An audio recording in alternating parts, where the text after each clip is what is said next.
ஸ்ரீமத் கோவிந்த ராமானுஜா சரணோ சரணம் பிரபத்தே. ஸ்ரீமதே கோவிந்த ராமானுஜாய நமக. மார்கழி மாதம் திருப்பாவை நோன்பிலே இன்று நாம் 4வது நாள் நோன்பை நோட்டு கொண்டிருக்கிறோம். கடந்த பாசுரங்கள் மூலமாக பகவானுடைய 5 நிலைகளை நமக்கு ஆண்டாள் நாச்சியார் காண்பித்து கொடுக்கிறார் என்று பார்க்கிறோம். முதலிலே பரத்வம் நாராயணன், வியூகம் திருப்பார்கடலிலிருந்து பரமன். நேற்றைய தினத்தில் விபவாவதாரமாக அவர் திருவிக்கிரமனாக உலகளந்த விருத்தாந்தத்தை நமக்கு காட்டினார். இன்றைய தினத்தில் அந்தர்யாமித்துவமாக எல்லா இடத்திலும் நீக்கமற நிறைந்திருக்கிறார். அவன் இல்லாத இடமே இல்லை, இல்லாத பொருளே இல்லை, எல்லாவற்றிலும் நீக்கமற நிறைந்திருக்கிறான் என்று அந்தர்யாமித்துவ நிலையிலே இருக்கக்கூடிய பகவானை நமக்கு காண்பித்து கொடுக்கிறார். ஏன் இவ்வாறு செய்து கொண்டு வருகிறார் என்றால், பகவான் எந்த நிலையிலே இருக்கக்கூடிய பகவானிடத்திலே நாம் சரணமடைவதற்கு சுலபமாக இருக்கும் என்பதை காண்பித்து கொடுப்பதற்காக ஒவ்வொரு நிலையாக நமக்கு சொல்லிக் கொண்டு வருகிறார். இன்று 4வது நிலை அந்தர்யாமித்துவ நிலையிலே இருக்கக்கூடிய பெருமாளை நமக்கு காண்பித்து கொடுக்கிறார். இன்றைய பாசுரம், ஆழிமலை கண்ணா ஒன்றும் நீ கைகரவேல், ஆழியுள் புக்கு புகந்து கொடு ஆர்த்தேரி, ஊழி முதல்வன் உருவம்போல் மெய்கருத்து, பாலியம் தோளுடை பற்பனாவன் கையில், ஆழிபோல் மின்னி வலம்புரி போல் நின்றதின்று, தாளாதே சார்ங்க உதைத்த சரமலை போல், வாழ உலகினில் பெய்திடாய் நாங்களும் மார்கழி நீராட மகிந்தேலோர் எம்பாவா என்று ஆழிமலை கண்ணனை கேட்கிறார். நேற்றைய தினத்திலே இந்த நோன்பை நாம் நோற்றோமானால் இந்த உலகத்துக்கு ஏற்படக்கூடிய நன்மை என்று எதை சொன்னார்னா, மாதம் மும்மாறி பொழியும் என்கிற நிகழ்ச்சியை நமக்கு சொன்னார். அந்த சொன்னதை நிறைவேற்றணும் இல்லையா? இவர்கள் இந்த மாதிரி தீங்கின்றி நாடெல்லாம் திங்கள் மும்மாறி பெய்து என்று சொன்ன மாத்திரத்திலேயே மலைக்கு அதிபதியாக இருக்கக்கூடிய வர்ண பகவான் சுதாரித்து கொண்டார். ஏன்னா இந்த உலகத்தையே படைத்து காத்து ரட்சிக்கக்கூடிய பரமாத்மாவான ஸ்ரீமன் நாராயணன் இந்த ஆயர்பாடியில ஒரு ஆயர்பாடி குலத்தை சேர்ந்த சிறுவனாக பிறந்து இந்த ஆயர்பாடி பெண்களின் கையாளாக இருக்கிறபடியை காண்கிறார். எவ்வளோ பெரிய பரமாத்மா! இந்த ஆயர்பாடி பெண்கள் சொல்வதையெல்லாம் கேட்டுக்கொண்டு அவர்கள் ஏவக்கூடிய வேலையெல்லாம் செய்து கொண்டு அங்கே இருக்கிறானே பகவானே. இப்படி இருக்கிற போது நாம் என்ன செய்யணும்? நாமும் போய் அந்த ஆயர்பாடியில் இருக்கக்கூடிய அந்த திருப்பாவை நோன்பு நோக்கக்கூடியவர்கள் சொல்லக்கூடிய விஷயங்களை எல்லாம் நாம் செய்து தர வேண்டும் என்று வர்ண பகவானே வந்து விடுகிறார்.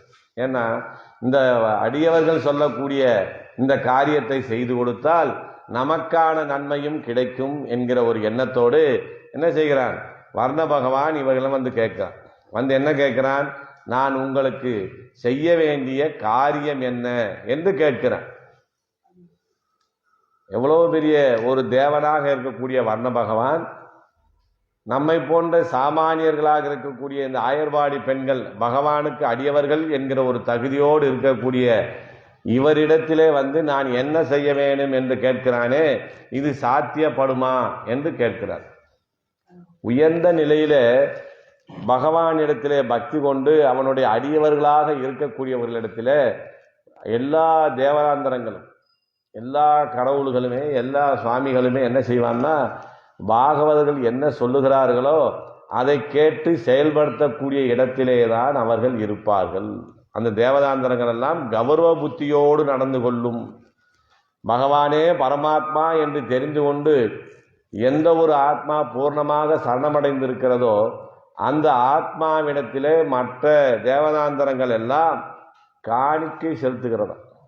நாமெல்லாம் போய் எங்கெங்கயோ காணிக்க போகிறோம். ஆனால் நமக்கு தேவர்கள் காணிக்கை செலுத்துவார்கள். ஏன்னா அந்த பிரம்மஞானிக்கு எல்லா தேவர்களும் காணிக்கை செலுத்துவார்கள் அப்படிங்கிற பகவானை உள்ளபடி அறிந்து பக்தி செய்யக்கூடியவனுக்கு அந்த தேவர்களும் வசத்தில் இருக்கிறார்கள் சொல்றாங்க. எந்த தேவர்களாக இருந்தாலும் நம்ம சொல்றதான் கேட்கணும்னு சொல்றாங்க. அதனால என்ன சொல்றாங்கன்னா, பெருமாள் சன்னதியில பெரும்பாலும் நவகிரகங்கள் வைப்பதில்லை. எதனால?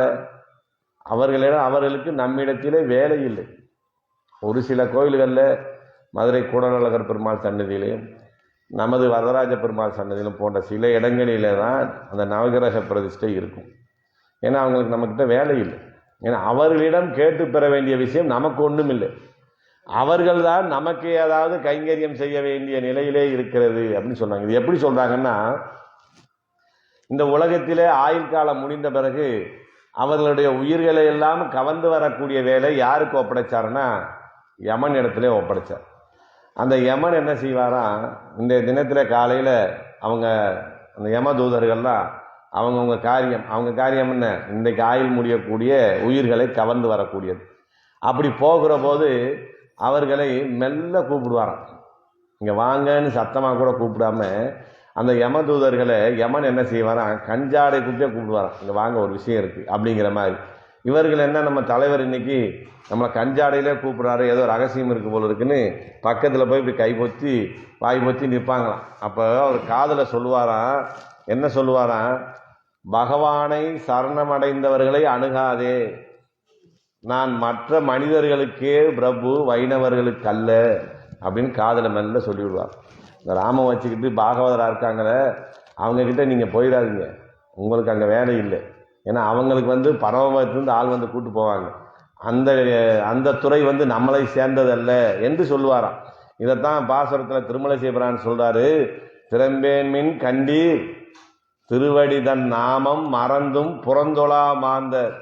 பகவானை தவிர வேறு யாரையும் சரணமடையாத நிலையிலே பக்தியோடு இருக்கக்கூடிய அந்த மாந்தர்களுக்கு இறைஞ்சியும் சாதுவராய் போதுமின்கள் என்றான் நமனும் தன் தூதுவரை கூவி செவிக்கி.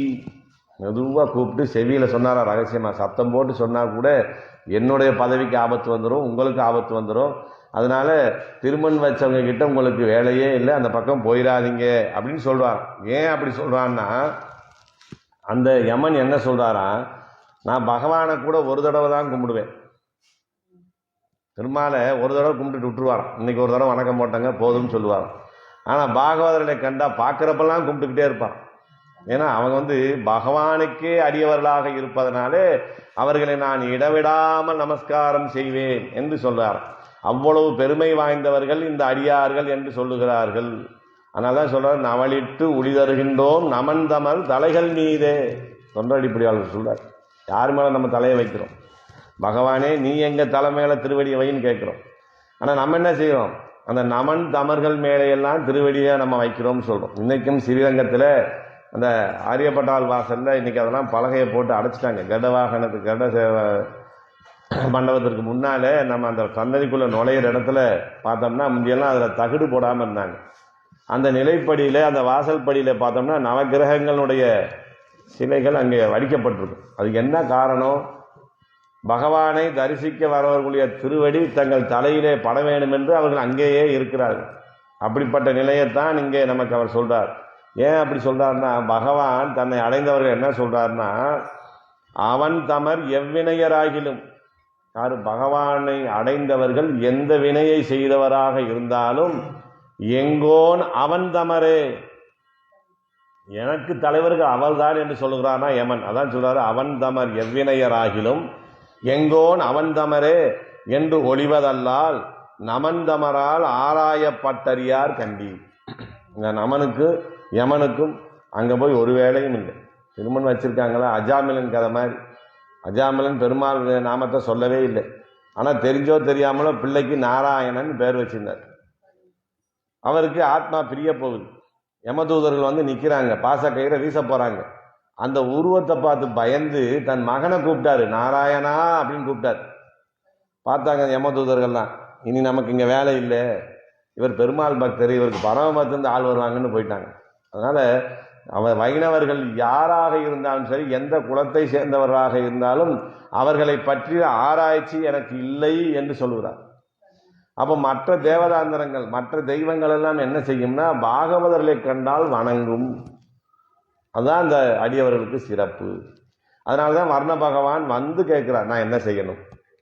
அவர் யார்கிட்ட கேட்கணும், அவர்கள் தலைவனான இந்திரன்ட்ட போய் கேட்கணும், இல்லை பெருமாள்கிட்ட போய் கேட்கணும். ஆனால் அடியவர்கிட்ட கேட்கிறாராம். நேற்று தினத்தில் நீங்கள் தீங்கின்றி நாடெல்லாம் திங்கள் மும்மாறி பெய்யும் சொல்லிட்டீங்களே, அதுக்கு நான் என்ன செய்யணும் அப்படின்னு நிற்கிறார். அதான் கூரத்தாழ்வார்கிட்ட கேட்டாங்களா, பிற தேவதாந்திரங்கள் உங்கள் கண்ணில் பட்டுட்டா நீங்க எப்படி நடந்துக்கிறீங்கன்னு கேட்டாங்க. கூரத்தாழ்வார் சொன்னாரா, நீங்க கேட்கிற கேள்வியே சாஸ்திர விரோதம். என்னங்க விரோதமா கேட்டுட்டோம்? மற்ற தேவதாந்திரங்கள் எங்களை பார்த்தால் எப்படி நடந்து கொள்ள வேண்டும் என்றுதான் நீங்க கேட்கணுமே ஒழிய, நீங்க மற்ற தேவதாந்திரங்களை பார்த்தால் எப்படி நடந்து கொள்வீர்கள் என்று கேட்பதே தவறு. ஏன்னா அவர்கள் எங்களிடம் மரியாதை புத்தியோடு நடந்து கொள்வார்கள் என்ற நிலையிலே தான் இந்த வர்ண பகவானுக்கு உத்தரவிடக்கூடிய ஒரு நிலை இந்த பாசுரத்திலே சாதாரண ஆயர்பாடியில் இருக்க பெண்களுக்கு கிடைத்திருக்கிறது. அதுதான் சொல்றாரு, ஆலிமலை கண்ணா. வர்ண பகவான் எப்படி சொல்றாரு? ஆலிமலை கண்ணா. நமக்கு பெரிய கம்பீரமான விஷயத்தை சொல்லணும்னா கடலை சொல்லுவோம். கடல் கம்பீரமாக பறந்து விரிந்து பெரியதாக கிடக்கிறதுன்னு சொல்லுவோம் இல்லையா? அதை போல இந்த வர்ண பகவான் எப்படி இருக்கிறானா, கடல் மாதிரி பெரியதாக கம்பீரமாக இருக்கக்கூடிய ஆலிமலைக்கு அண்ணான் அவனுடைய கம்பீரத்தை சொல்லுகிறார். ஏன்னா கடலுடைய கம்பீரத்தை ஒத்திருக்கக்கூடியவன் வர்ண பகவான். அதனால அவனை ஆலிமலை கண்ணாங்கிறார். ஏன் அவனை ஆலிமலை கண்ணான்னு சொல்லணும்? நம்ம இங்க பகவானை உயர்த்தி பாடுவதற்காகத்தானே இந்த பாசனம் அமைக்கப்பட்டிருக்கிறது. இங்க போய் வர்ண பகவானை உயர்த்தி சொல்லுகிறார் அப்படின்னு சொன்னா பெருமாள் அந்த கைங்கரியத்தை அவருக்கு கொடுத்திருக்கிறார். அதனால அவர் இடத்த சொல்றார், ஆலிமலை கண்ணாக இருப்பதனாலே ஆலிமலை கண்ணா என்று கூப்பிடுகிறார் வர்ண பகவான். ஏன் இங்க கண்ணா என்று சொல்ல வேண்டும் என்று கேட்கிறார். கண்ணனோட பழகி பழகி பழகி கண்ணன் மேலே இருக்கிற பக்தியின் மேலீட்டினாலே இந்த கோஷ்டிக்கு என்ன ஆகுது? யாரை பார்த்தாலும் கண்ணா கண்ணான்னு கூப்பிடுறாங்க. கண்ணன்னு பேர் வச்சவங்களை மட்டும் கண்ணன்னு கூப்பிடுறது இல்லை. கண்ணில் யார் பார்த்தாலும் சரி, வாங்க கண்ணா, சாப்பிட்டீங்களா கண்ணா, எங்க போறீங்க கண்ணா, இப்படி கேட்கிற மாதிரி இப்ப வர்ண பகவானையும் என்ன சொல்றாங்க? கண்ணா என்று அழைக்கக்கூடிய நிலைகளே இருக்கிறது. வர்ண பகவானே, பகவான் எப்படி உங்களுக்கு வேலையெல்லாம் கொடுத்திருக்கிறார்? 3 நிலைகள் இருக்கிறது.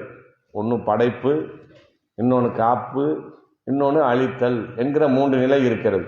இதுல தன் சுபாவத்துக்கு எது பொருத்தமாக இருக்குன்னு பகவான் பார்த்தார். பார்த்து என்ன செஞ்சிருக்கிறாரு?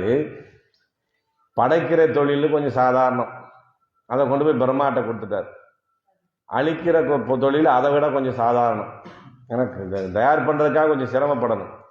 அழிக்கிறதுக்கு 1 நிமிஷத்துல அழிச்சிடலாம். அதை கொண்டு போய் யார்கிட்ட கொடுத்தாரு? சிவன்கிட்ட கொடுத்துட்டார். ஆனா காக்கக்கூடிய தொழிலை யார் வச்சுக்கிட்டா? எதையுமே காப்பாத்துறது தான் கஷ்டம். சொல்லுவாங்க, வீடு கட்டுறது ரொம்ப சுலபம், வீட்டை இடிக்கிறது ரொம்ப சுலபம், ஆனா வீட்டை பராமரிக்கிறது இருக்கு அதுதான் ரொம்ப கஷ்டம்னு சொல்லுவாங்க. அப்படி பகவான் என்ன செய்கிறார்னா, மற்ற 2 வேலைகளையும் மற்றவர்களுக்கு கொடுத்து விட்டு தன் சுபாவத்துக்கு தக்கவாறு காக்கக்கூடிய தொழிலை தன் கைவசம் வைத்திருக்கிறார். அதை போல வர்ண பகவானே உனக்கு அவர் என்ன செய்தார்னா, அழிக்கக்கூடிய உயிர்களை எடுக்கக்கூடிய வேலையை யமன் போன்றவற்றெல்லாம் கொடுத்துட்டு இந்த உலகத்துக்கு நன்மை பயக்கக்கூடிய மழை பொழியக்கூடிய காரியத்தை உன்னிடத்திலே கொடுத்திருக்கிறார். அதனால இந்த உலகம் செழிப்படைய வேணும்னா என்ன செய்யணும்? நல்லா மழை பெய்யணும். முதல்ல மழை பெஞ்சிட்டா அப்புறம் எப்படியாவது இந்த பூமி செழிப்பாயிரும், குடிக்கிறதுக்கு தண்ணி கிடைக்கும், தாவரங்கள் வளரும், உணவு தானியங்கள் கிடைக்கும். அதனால உனக்கு இந்த உலகத்தை காப்பாற்றக்கூடிய வேலையை பகவான் கொடுத்திருக்கிறார். அதனால நீ என்ன செய்யணும்? எல்லோருக்குமாக பெய்ய வேண்டும். பிடிச்சவங்க பிடிக்காதவங்க, வேண்டியவங்க வேண்டாதவங்க என்ற பாகுபாடு நீ பார்க்க கூடாது. நல்லார் ஒருவர் உளரே அவர் பொருட்டு எல்லோருக்கும் பெய்யும் மழை என்று சொல்லியிருக்கிறாங்க. அதனால என்ன செய்யணும்? எல்லோருக்குமாக நீ பெய்ய வேண்டும். நீ பிடிச்ச ஊர்ல போய் மழை பெய்யறது, உனக்கு பிடிக்காத ஊர்ல போய் மழை பெய்யாம இருக்கிறது என்ற பாகுபாடு பார்க்க கூடாது. ஏன் அப்படின்னு சொன்னா, நாங்க யாரையும் பிரித்து பார்ப்பதில்லை. இவர்கள் பாவம் செய்தவர்கள், இவர்கள் புண்ணியம் செய்தவர்கள் என்ற எந்த பாகுபாடும் நாங்கள் பார்ப்பதில்லை.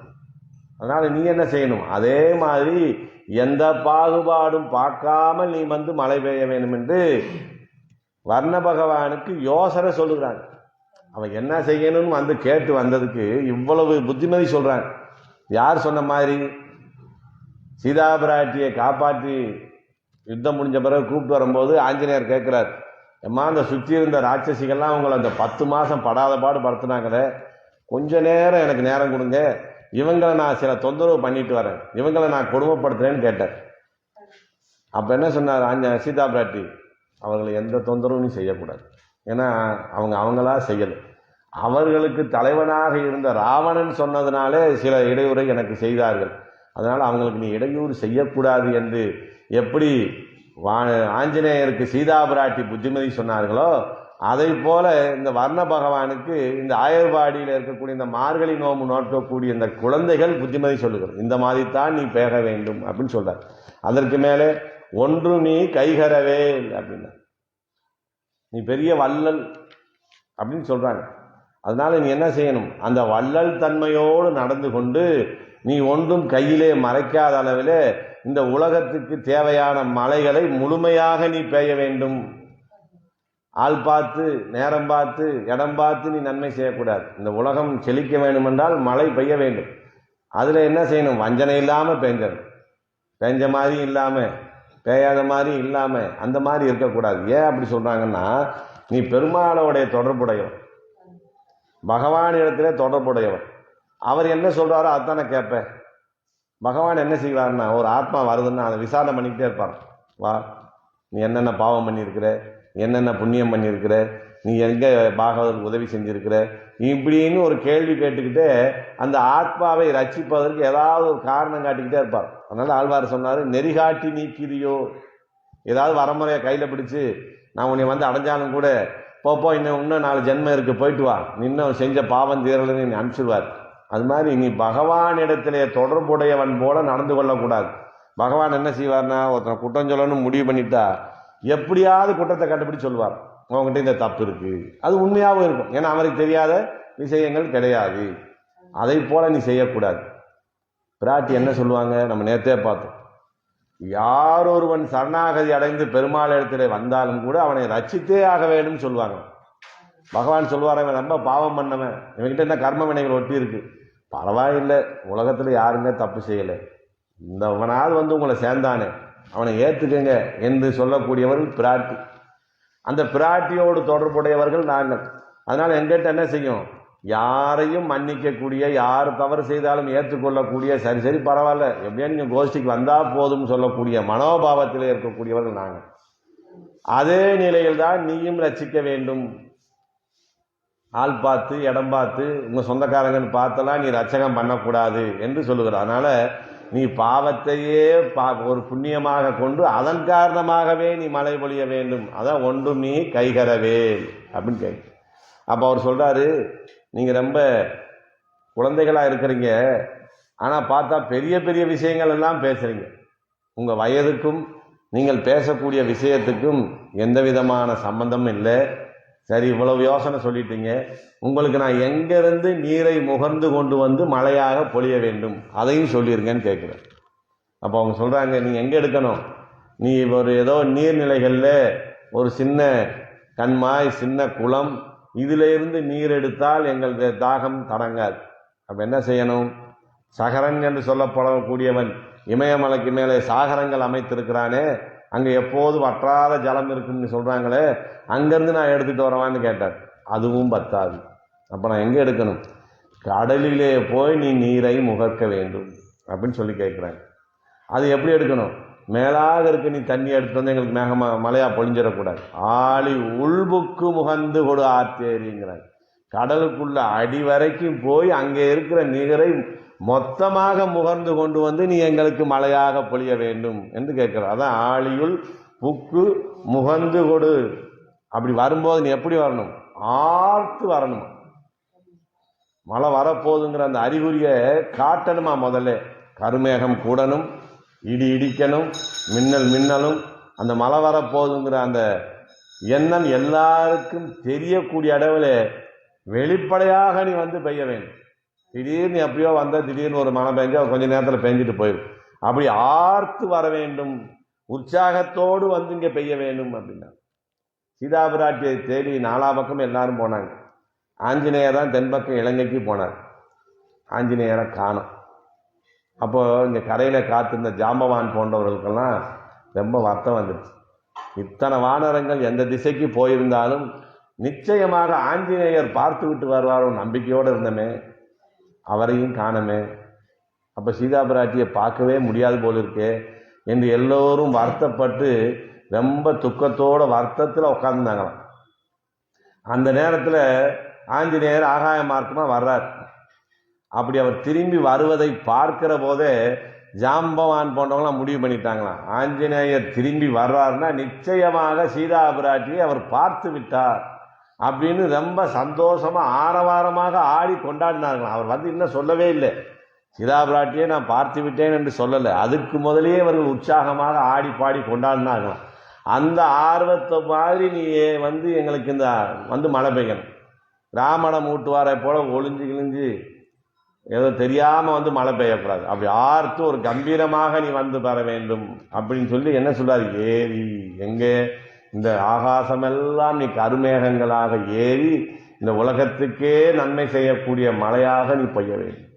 அப்படி பெய்யும்போது மேகம் எப்படி இருக்கணும், ஆழியுள் முக்கு முகந்து கொடு ஆர்த்து ஏரி அப்படின்னு சொல்ற, கடல்லேருந்து நீரை முகந்து மேலே போகணும். அந்த காலத்தில் விஞ்ஞான அடிப்படையில் இன்னைக்கு வந்து அறிவாளிகள் அறிஞர்கள்லாம் கண்டுபிடிச்சி சொன்னது, மழை எங்கேருந்து பெய்யுதுன்னா கடல்லேருந்து நீர் ஆவியாகி அது மேலே போய் மேகமாகி மழை பொழிவுன்னு சொன்னாங்க. 5000 வருஷத்துக்கு முன்னே ஆண்டாள் நாச்சியார் என்ன சொல்லிட்டாங்க, கடல்லேருந்து நீர் போய் தான் மழையாக பெய்கிறது என்ற அந்த அறிவியலும் இதில் இருக்கிறது அப்படின்னு சொல்கிறாங்க. அப்படி வரும்போது நீ எப்படி வரணும், ஊழி முதல்வன் உருவம் போல் மெய்கருத்துங்கிற, நீ உன்னுடைய மேகங்கள் எப்படி இருக்கணும், உன்னுடைய அந்த நிறம் அந்த நேரத்தில் எப்படி இருக்கணும்னா ஊழி முதல்வன் உருவம் போல் மெய்கருத்துங்கிற. ஏன் அப்படின்னா ஊழின்னு சொன்னால் காலம், காலம்தான் எப்பயும் சாட்சி. நம்ம செய்கிறது, நமக்கு முன்னாடி நடந்தது, நமக்கு பின்னாடி நடக்க போகிறது எல்லாத்துக்கும் யார் சாட்சி, காலம்தான் சாட்சி. காலம் இருந்துக்கிட்டே இருக்கும், நம்ம காலாகாலத்தில் போய்கிட்டே இருக்கும், அது எப்போன்னு நமக்கே தெரியாது. அந்த காலத்தை போலன்னு சொல்றார். காலம்னு சொல்றது இங்க ஏன் காலத்தை சொல்லுகிறான்னா, அந்த காலத்துக்கும் சாட்சியாக இருக்கக்கூடியவன் யார் என்றால் பரமாத்மா. ஆக எல்லா பொருள்களுக்கும் ஆதாரமாக அடிப்படையாக மூலாதாரமாக இருக்கக்கூடியவன் யார் என்றால் பரமாத்மா. அப்படிப்பட்ட பரமாத்மாவினுடைய உருவம் போல வடிவு கருத்து வர வேண்டும். அப்படி மேகத்தை பார்க்கிற போது எங்களுக்கு பெருமாளுடைய ஞாபகம் வரணும், பெருமாள் மாதிரி கரேன்னு இருக்கே இந்த மேகம் என்று சொல்லக்கூடிய அளவில் நீ கருத்து வர வேண்டும். ஏன் அப்படி கருத்து வர வேண்டும், மேகம் கருத்து வந்தால்தான் அதிக மழை பெய்ய முடியும். கருணையினுடைய வெளிப்பாடு. ஏன் பகவான் கருப்பா இருக்கார், மற்ற தேவதாந்தரங்கள்லாம் சிகப்பா மஞ்சளா வெள்ளையா இருக்காங்க, பெருமாள் மட்டும் ஏன் கருப்பா இருக்கார், ஏதோ அவங்க அம்மா கருப்பா பெற்றுட்டாங்க அப்படிங்கிறதுக்காகவா இருக்கார். கருப்பு என்பது கருணையின் அடையாளம், கருணை மிகுந்து இருப்பதனாலே அவர் கருத்து இருக்கிறார். அதனால தான் மேகத்தை பார்த்து என்ன சொல்றாங்க, நீ பகவான் போல கருத்து வர வேண்டும், அந்த கருமையாக நீ வந்தால்தான் அதிகமாக இங்க மழை பொழிவாய், அதனாலே நீ கருத்து வர வேண்டும் அப்படி சொல்றார். ஊழி முதல்வன் உருவம் போல் மெய் கருத்து. அப்படி வந்தால்தான் என்ன நடக்கும்னா, கருணை அதிகமாக இருந்தால்தான் அடுத்தவர்களுக்கு உதவி செய்யக்கூடிய அந்த மனப்பான்மை ஏற்படும். கருணை இருந்தால் தானே, கருணையே இல்லைன்னு என்ன செய்வோம், நல்லா படட்டும் நம்ம கதவை பூட்டி உள்ளே இருந்துக்கிறோம்னு. அப்போ கருணை அங்கே இருக்க வேண்டும். இதில் எப்படி கருணையை காட்டி கொடுக்கிறார் பகவான் என்று சொல்லுகிற போது, பகவான் படைத்த பின்பு இந்த ஆத்மாக்கள் இங்கே வந்து பிறந்த பின்பு தான் கணக்கு பார்க்கிறாராம், இவங்க பாவம் செய்கிறார்களா புண்ணியம் செய்கிறார்களா என்று கணக்கு பார்க்கிறார். ஏற்கனவே நம்ம கிட்ட இருக்கிற பாவ புண்ணியத்தின் அடிப்படையில் தான் வந்து நம்ம பிறந்திருக்கிறோம். அதை முதல்லயே அவன் நினைச்சிருந்தா நம்மளை படைக்காம நிறுத்தியிருப்பார். அப்போ படைக்கிற போது பகவான் யாரையும் வேறுபாடு பார்ப்பதில்லை, இவன் பாவம் செய்தவன் இவன் புண்ணியம் செய்தவன் என்ற வேறுபாடு பார்க்கறது இல்லை. பார்த்தா யாரையுமே படைக்க மாட்டார், ஏன்னா எல்லாத்துக்கிட்டையும் பாவம் புண்ணியம் இருக்கு. ஆனா என்ன செய்யறாரு, இந்த கர்ம வினைகளை கழிக்கட்டும் என்றுதான் நம்மளை படைத்து இங்கே அனுப்புகிறார். ஆனா வந்த பிறகு என்ன செய்கிறோம், 50 கர்ம வினையோட வந்தா இங்கே பிறந்த பிறகு மீண்டும் மீண்டும் பாவ புண்ணியங்களை செய்து செய்து என்ன செய்யறோம், 100 கர்மங்களை ஏற்றிக்கிறோம். அப்பத்தான் பகவான் கணக்கு பார்க்கிறார். அது மாதிரி வர்ண பகவானே நீ என்ன செய்யணும்னா, பகவான் எப்படி படைக்கும் போது யாரையும் வித்தியாசப்படுத்தி பார்ப்பதில்லையோ, நீ அந்த நிலையில நீ தான் மழை பெய்யணும். படைத்த பிறகு அவன் கணக்கு பார்க்கிறானே, அது மாதிரி நீ மழை பெய்யக்கூடாது. படைப்பதற்கு முன்னே எல்லோரையும் சமமாக நினைத்து படைத்து அனுப்புகிறானே, அப்போது அந்த ஆத்மாக்கள் மீது இறக்கப்பட்டு தான் அனுப்புறார். ஏன் அனுப்புறாரு, இது கர்ம வினையினாலே நம்ம உடம்புல ஒட்டி கிடக்கு. இதுக்கு ஒரு உருவத்தை கொடுத்து, இதுக்கு ஒரு ஊரை கொடுத்து, ஒரு தாயை கொடுத்து, தகப்பனை கொடுத்து உள்ள அனுப்பினோம்னா, ஏதோ இந்த நம்மளை நினைச்சு இந்த கர்ம வினைகளை கழிச்சிட்டு வரணும்னு அனுப்புனார் இல்லையா. அந்த இரக்க சிந்தனையோடு நீ பெய்ய வேண்டும். அதான் சொல்றார், ஊழி முதல்வன் உருவம் அப்படின்னு சொல்றார். அதான் சொல்றாரு, முன்னீர் ஞாலம் படைத்த எம் முகில் வண்ணனே என்று நம்மாழ்வார் சொல்றார். இந்த மேகம் போன்ற வண்ணத்தை உடையவனே, உருவம் போல் மெய்கருத்து, அந்த பகவானுடைய மேனி போலேயே உன்னுடைய மேனி கருக்க வேண்டும். அப்படின்னா கருப்பா வந்து பேஞ்சா போதுமா அப்படின்னு கேட்கிறாரு. கருப்பா மட்டும் இருந்தா பத்தாது, அவனை போன்ற குணங்களோடு நீ இருக்க வேண்டும். அவனுடைய குணமேன்மை உன்னிடத்துல இருக்கணும். கருப்பா இருக்கவங்கலாம் இறக்கப்படுவாங்களான்னு சிந்தனைக்கு பார்த்தா அவர் சொல்றார், கருப்பா இருக்கிறதும் பெருசு இல்லை, அந்த இரக்க சிந்தனை மனசுக்குள்ள கொஞ்சம் இருக்கணும். பிறர் படக்கூடிய துன்பத்தை கண்டு ஐயோ என்று இறங்குகிறவன் யாரோ அவனே உண்மையான ஸ்ரீ வைஷ்ணவன் சொன்னார். நமக்கு பிடிச்சவங்க பிடிக்காதவங்க, நமக்கு துன்பத்தை ஏற்படுத்தியவர்கள் யாராக இருந்தாலும் ஒரு துன்பத்திலே அவர்கள் இருக்கும் போது ஐயோ இந்த ஆத்மா இப்படி சிரமப்படுகிறது, இதுக்கு ஒரு நல்ல கதி வேணும் என்று நாம் நினைக்கணுமா? உரத்தாழ்வான் என்ன செய்வாரா, நல்ல மழை காலத்தில் மடத்தில் உட்காந்துருந்தார்னா மழை பெய்யும் போது இந்த தவளைகள் வந்து அதிகமாக சத்தம் போடுமா. அப்போ இவர் வருத்தப்படுவார், இந்த தவளையை சும்மா இருக்க மாட்டேது, இது சத்தம் போடுறத பார்த்தா பாம்பு வந்து இதை பிடிச்சிக்கிட்டு போயிடுமே அப்படி இந்த தவளைகளுக்கு கூட இறக்கப்படக்கூடிய சிந்தனையோடு இருந்தவர் கூடத்தாலும். அதே போல யாராக இருந்தாலும், நமக்கு துன்பத்தை ஏற்படுத்தியவராக இருந்தாலும் கூட அவருக்கும் நன்மையை நினைப்பவன் தான் உண்மையான ஸ்ரீ வைஷ்ணவன் அப்படின்னு சொல்லியிருக்கிறாங்க. அதனால் அந்த கருணை உள்ளத்தோடு நீ வந்து இருக்கணும், அந்த குணங்கள் எல்லாம் உண்மையிலே நிறைந்திருக்கணும். நீ உடனே கருத்து ஊழி முதல்வன் உருவம் போல் மெய் கருத்துன்னு சொன்னமே நாம பெருமாள் ஆயிட்டம் போல இருக்குன்னு நீ நினைச்சிடக்கூடாது. அவனுடைய குணங்களும் முன்னிடத்துல இருக்குமான்னா அது சந்தேகம். ஏன்னா இது சொல்லுவாங்க, நாச்சியார் திருக்கோலத்தில் பெருமாள் புறப்பாடாகி வருவார். ஒரு நாளைக்கு தாயார் கோலத்தில் வருவார், தாயார் மாதிரி அலங்காரம் பண்ணி அதே மாதிரி வருவார். அப்படி வருகிற போது பட்டர் அந்த ஆச்சாரியன் இருந்திருக்கிறார். பெருமாள் கேட்டாரா, என்ன எப்படி நான் உங்கள் தாயார் மாதிரியே இருக்கிறேன்னா, எனக்கு அந்த அம்மாவுக்கு வித்தியாசம் தெரியாத அளவுக்கு நான் அலங்காரம் பண்ணியிருக்கிறேன்னா அப்படின்னு கேட்டார். உத்து பார்த்துருக்கார் பட்டர், பார்த்து எல்லாம் சரியாக இருக்குது, அலங்காரத்துலலாம் ஒன்றும் குறையில்லை, ஆனால் எங்கள் தாயாருடைய கண்களிலே இருக்கக்கூடிய அந்த கருணை உன் கண்களிலே இல்லை, அதனால நீ தாயார் ஆக மாட்டேன்னு சொன்னார். யார? பெருமாளைய. அப்படி பெருமாளுக்கே தாயாருடைய குணம் வராது. நீ உருவம் கருத்ததுனாலே உனக்கு வந்து பெருமாளுடைய குணங்கள்லாம் வந்துருமானா வராது. ஆனாலும் அந்த குணத்தை எல்லாம் நீ ஏறிட்டு கொள்ள வேண்டும். அதனால அவனுடைய உருவம் போல் ஊழி முதல்வன் உருவம் போல் மெய்கருத்து அப்படின்னு அந்த உருவத்தோடே நீ வர வேண்டும். அப்புறம் என்ன சொன்ன, பாலியம் தோல்,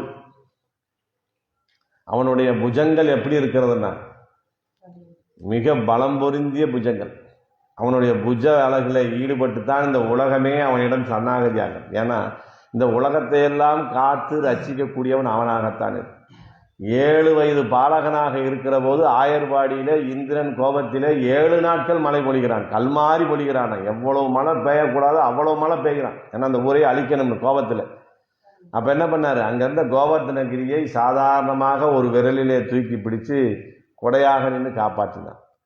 அப்ப எல்லோரையும் காப்பாற்றக்கூடியவனுடைய புஜ வலிமை எப்படி இருக்கும்னா, அப்படிப்பட்ட புஜ வலிமையிலே இருக்கக்கூடிய பாலியம் தோளுடைய பற்பனாபன் கையில்ங்கிறாங்க. அவருடைய புஜங்கள் அவ்வளவு. அதான் அவர் கம்பராமாயணத்தில் சொன்னார், ராமனை தோள் கண்டார் தோளே கண்டார். அவனுடைய புஜ அழகை பார்த்தவங்க அதை தவிர்த்து வேற எதையும் பார்க்க முடியல, அவ்வளவு அழகான தோல். அவனுடைய முழுமையான அந்த புஜ அழகை எங்கே சேவிக்கலாம்னா, நமக்கு மதுரைக்கு அருகிலே இருக்கக்கூடிய அழகர் கோயில் என்று சொல்லப்படக்கூடிய அங்கே போனோம்னா அவருக்கு பேரே என்ன பேரு, சுந்தர தோளுடையான், அழகிய புஜங்களை உடையவன் பேர். அந்த அழகிய புஜம் யாருக்காக? அவர் அழகா இருக்கணுங்கிறதுக்காக. அந்த புஜ பலத்திலே தான் நம்மை காத்து கொண்டிருக்கிறார் என்று சொல்லப்படக்கூடிய அப்படி அந்த புஜங்களிலே அவன் என்ன செய்கிறான், சங்கு சக்கரத்தை தாங்கி கொண்டிருக்கான். அதான் பாலியம் தோளுடைய பற்பனாபன் கையில் ஆளி போல் மின்னி வலமுறி போல் நின்றது. ஏன் பற்பனாபனை சொல்லுகிறார்னா, உலகம் அனைத்தும் அங்கே அவனிடமிருந்தான் உற்பத்தி ஆனது என்பதை நமக்கு தெரிவிப்பதற்காகத்தான் பற்பனாபன். ஏன் பற்பனாபன் அவர் பேரு? தன்னுடைய தொப்புள்ளிருந்து தாமரை மலரை மலரச் செய்து அதற்கு மேலே கொண்டு போய் பிரம்மாவை முதலிலே படைக்கிறார். அப்படி பிரம்மாவை படைத்ததனாலே அவனுக்கு என்ன பேரு, பற்பனாவன், கமலத்தை தன்னகத்தே கொண்டிருக்கக்கூடிய நாதனாக அவன் இருக்கிறான் அப்படின்னு முதல் குழந்தையாக பிரம்மாவை அங்கே படைத்து உருவாக்குறான். ஒரு மனுஷன் இருக்கிறான், கல்யாணம் முடிச்சிருக்கிறான், முத அவன் தகப்பனாக போகிறான் என்ற செய்தி அவனுக்கு கிடைத்த மாத்திரத்திலேயே அவன் சந்தோஷப்படுவானான். நம்மளும் கல்யாணம் முடிச்சு தகப்பனாக போகிறோமோன்னு சந்தோஷப்பட்டா, ஆனால் அந்த சந்தோஷத்தை பெருசாக வெளியே காட்டிக்க மாட்டான். இந்த மனசுக்குள்ளேயே சந்தோஷப்பட்டுக்குவான், நான் தகப்பனாக போகிறேன். ஆனால் அவனுடைய நண்பர்கள் சுற்றத்தார்கள் என்ன செய்வானா, ஏய் நீ தகப்பனாக போகிற, நீ அடுத்த கட்டத்துக்கு நகர்ந்துட்டு உனக்கும் நீ சமுதாயத்தில் அங்கீகாரம் ஆயிட்டேன்னு அவன் விஷயத்தை அவர்கள் கொண்டாடுவார்களாம். அதை போல பகவான் இங்கே தகப்பன் ஆயிட்டார் பிரம்மா பிறந்ததுமே. அப்போ அவருக்கு உறவா அங்கே பக்கத்தில் யார் இருக்கா, சங்கு சக்கரம் இருக்கு. இந்த சங்கு சக்கரங்கள் ஆனந்தத்தில் கொண்டாடுதான், நம்ம பெருமாள் தகப்பன் ஆயிட்டாரு, அவருக்கும் பிரம்மா என்கிற ஒரு பிள்ளை பிறந்து விட்டானே என்கிற சந்தோஷத்தில் அந்த திருவாளி எப்படி மின்னுமோ, எவ்வளவு பிரகாசமாக இருக்குமோ, அதை போன்ற மின்னலோடு நீ வர வேண்டும் அப்படின்னு சொல்லு. அந்த அளவுக்கு மின்னல் வெட்டம், சும்மா சாதாரணமான மழையாக நீ கொண்டு பெய்யக்கூடாது. அதனால சொன்னார் பற்பனாபன் கையில் ஆளிபோல் மின்னி. சக்கரத்தை சொல்லியாச்சு, அடுத்து நம்ம எங்கே வரணும், அதுக்கு அடுத்து வந்தாலே சங்கு தானே. ஏன்னா பெரியாழ்வார் என்ன சொல்றாரு, பல்லாண்டு பாடுகிற போது சுடராளியும் பல்லாண்டு அதோட முடிச்சாரா, அப்பாஞ்ச சன்னியமும் பல்லாண்டு. திருவாளிக்கு பல்லாண்டு பாடினவர் அடுத்து எங்கே வராரு, அந்த சங்குகளை பற்றித்தான், சங்கை பற்றித்தான் அவர் சொல்லியே ஆக வேண்டும் என்ற நிலையிலே அவர் சொன்னது போல இவங்க என்ன சொல்றாங்க, பூங்கல் திருமுகத்து மடுத்தூதிய சங்கொழியும் சாங்கவின் நானொழியும் தலைப்பெய்து எங்காண்டுகளோ. இதெல்லாம் நாங்கள் எப்போ சேர்ந்து சேவிக்கிறது, பகவானே உன்னுடைய திருவாளி சங்கு ஜொலிக்கணும், சக்கரம் ஜொலிக்கணும், உன்னுடைய பாஞ்ச சன்னிய சங்கு முழங்கணும், நீ கையிலே சார்கவில் பிடித்து நிற்க வேண்டும், இந்த அழகோடு நாங்கள் உங்களை எப்போது சேவிக்க வேண்டும் என்று ஏங்கி கிடத்தவர்கள் இல்லையா. அந்த அழகை வர்ண பகவான்கிட்ட சொல்றாங்க, இந்த மாதிரி நீ வந்து பேயணும் என்று சொல்லுகிற போதுதான் வலம்புரி போல் நின்றறிந்து, அந்த வலம்புரி போல நின்று அதிர வேண்டும். இந்த பாஞ்ச சன்னியை ஊதுனார்னா உலகமே நடுங்குமா. அதுலேருந்து சங்கொலி வந்துட்டா சூரியன் தன் ரதத்திலே பூட்டி இருக்கக்கூடிய 7 குதிரைகளையும் பயந்து ஓடுமா. ஏதோ பெரிய ஆபத்து வருது, பகவான் சங்க ஊதுறாரு அப்படின்னு. யாருடைய சங்கு ஊதுகிற போது சிவனுடைய கையில் இருக்க சூலாயுதம் நழுவுகிறதோன்னு வேதம் சொல்லு. அவன் தன்னை போல சூலாயுதத்தை கீழே விடுவாரான். என்ன பகவான் கோவமே படமாட்டாரு, அவர் ஏன் இப்போ பாஞ்ச சன்னியத்தை ஊதுறாரு அப்படிங்கிற ஒரு நிலைக்கு வருவாங்க. அந்த பாஞ்ச சன்னியத்தை மகாபாரத யுத்தத்தில் முதல்ல ஊதுனார், ஒரே தடவை தான் ஊதுனார்.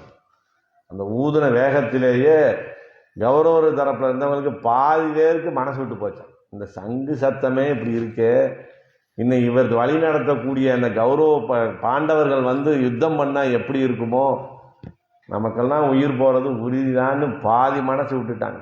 அப்படிப்பட்ட பாஞ்ச சன்னியம் போல நீ அந்த இடி இடிக்கணும், மின்னல் அப்படி வெட்டணும், அதே போல பாஞ்ச சன்னியம் போல இடி இடிக்க வேண்டும் அப்படி சொல்லிட்டு அனுகூலர் ஆனந்தப்படும்படி முழங்கும் சங்கு போல சப்திக்கணும்.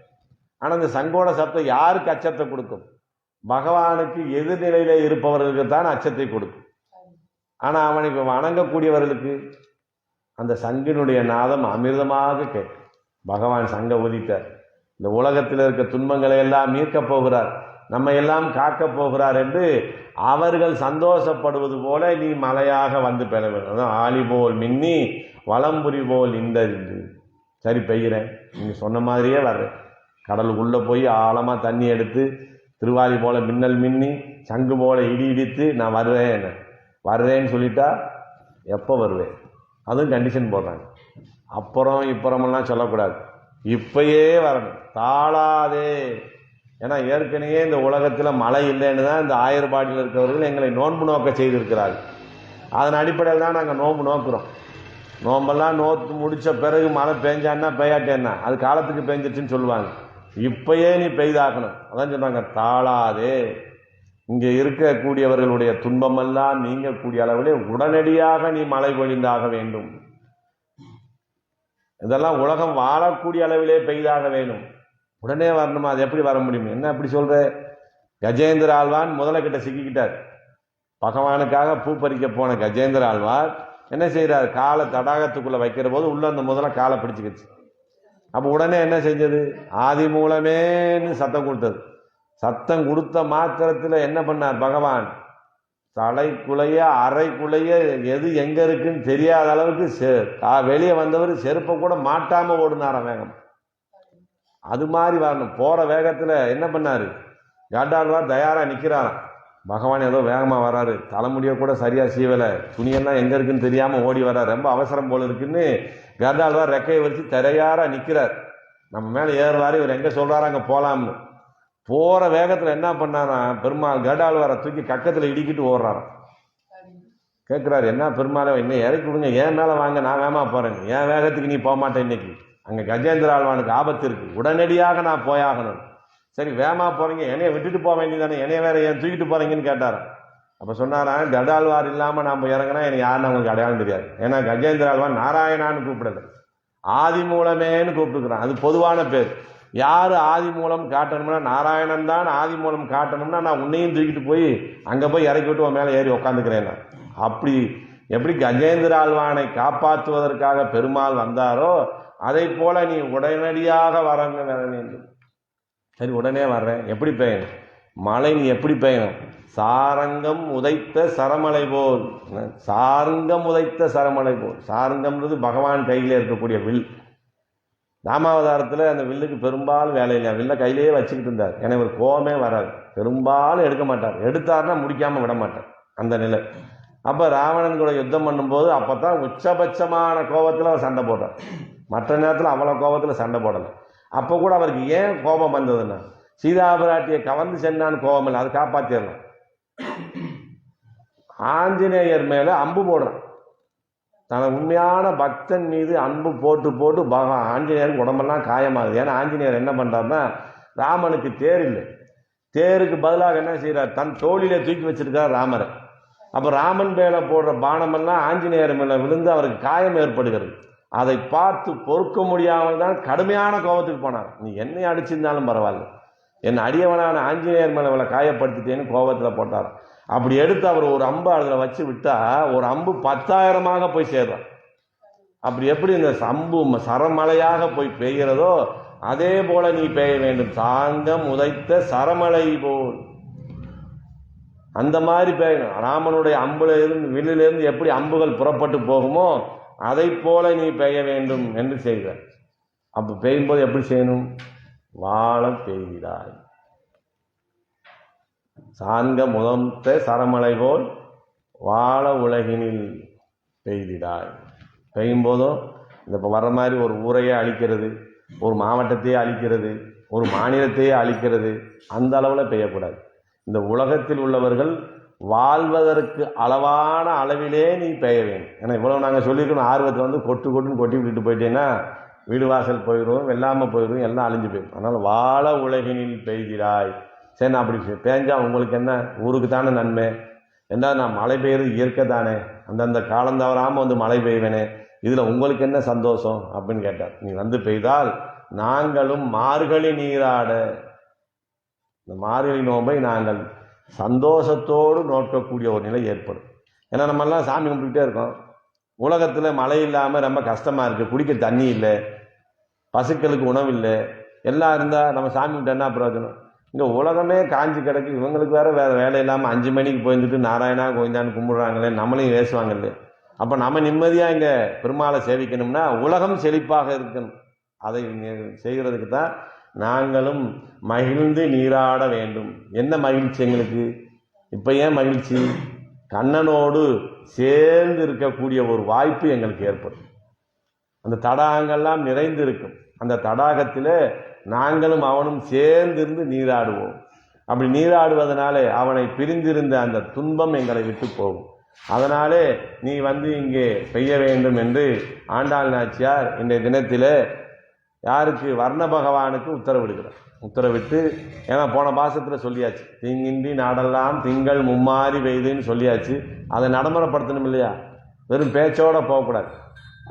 என வாய்ச்சொல்லில் வீரராக இருப்பது பெருசில்லை. அதை நடைமுறைப்படுத்த வேண்டும் என்பதற்காக 4வது பாசுரத்திலேயே வர்ண பகவானை அழைத்து இந்த உலகம் வாழக்கூடிய அளவிலே நிதானமான அளவிலே நீ பெய்ய வேண்டும் என்று இந்த ஆண்டாள் நாச்சியார் இந்த 4வது பாசுரம் மூலமாக நமக்கான செய்தியை சொல்லியிருக்கிறார்கள் என்று சொல்லி நிறைவு செய்கிறேன். ஸ்ரீமதே ராமானுஜாய நமக.